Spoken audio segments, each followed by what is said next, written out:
Hey everybody, what's up? It's TheUnproPro here, and you are watching RPG Maker VX Ace tutorials. Coming up in this episode, you're going to learn how to make a little sneaking puzzle. First, I'll start off by showing you what you're going to be making.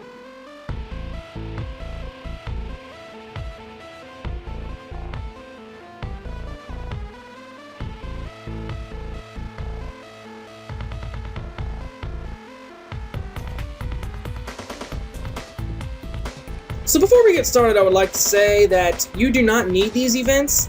These events are just here to let you know how far the enemy can see. If you want to do this without the events, all you have to do is simply delete these.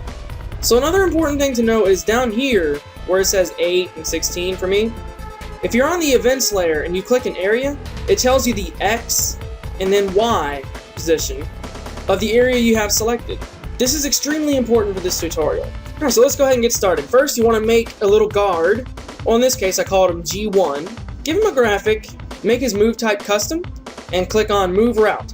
Now right here, I have him turned down, and I turn two switches on. I have two switches, I have G1 down and G1 up. When he's facing down, I turn G1 down on, and I turn G1 up off. You can do this by clicking right here, switch on or switch off. And then I have wait for 120 frames.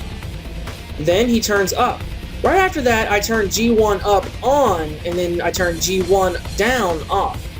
And then I wait for another 120 frames. Click OK, and click OK. Now for the ball that's underneath him, I have a switch. G1 down is on. This is so that when the G1 down is on, it's going to show. And when G1 up is on, it's not going to show at all. How I got it to do that small shade thing is I set the move type to custom, and click Move Route, and I changed blending to subtract, and I changed the opacity to 200. And that creates a little shadow. So click OK.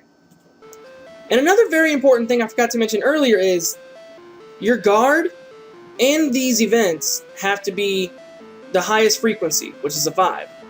The speed doesn't necessarily matter too much, but the frequency is extremely important. So make sure your guard and these little ball events have the highest frequency. Pretty much the same thing with the balls above him, except the switches are changed. So when G1 up is on, it shows, and then when G1 down is on, it doesn't show. Now over here is the key important part. So remember what I said earlier about the X and Y? As you can see, the ball that's underneath him has an X of 8 and a Y of 14. Make sure you copy down the Y position and the X position of the other balls as well. So down here I have a parallel process, and right here I'm having two variables find the player's X and Y. This can be done by making two variables, player X and player Y, setting player X to set game data players map X, and same with the Y position. Player Y, set game data players map Y. This is so that we know where the character is at all times. So right here I have a conditional branch.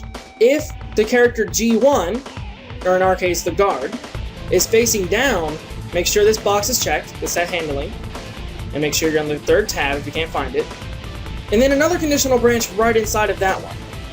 If the player's X is equal to 8, which is the same X position as the ball. And right underneath that one, I also have another conditional branch to check and see if the player's Y is equal to 14, which is the exact same position of the ball's Y position. That's underneath them. And if that's true, this is where your event would go if you got caught.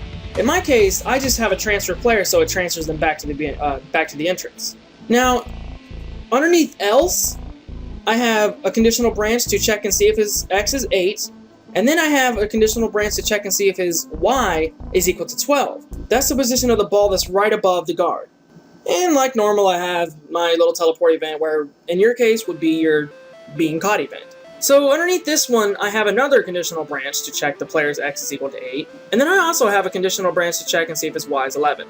And again, your whole transfer event would be your event, if you got caught. Alright guys, so I hope this helped you. You can have as many guards as you want, but just remember your conditional branches will be branching a lot if you have a lot of guards. It's kind of a time-consuming method, but it's a really fun thing to have in your game. Alright, so I'll see you guys later. Thanks for watching.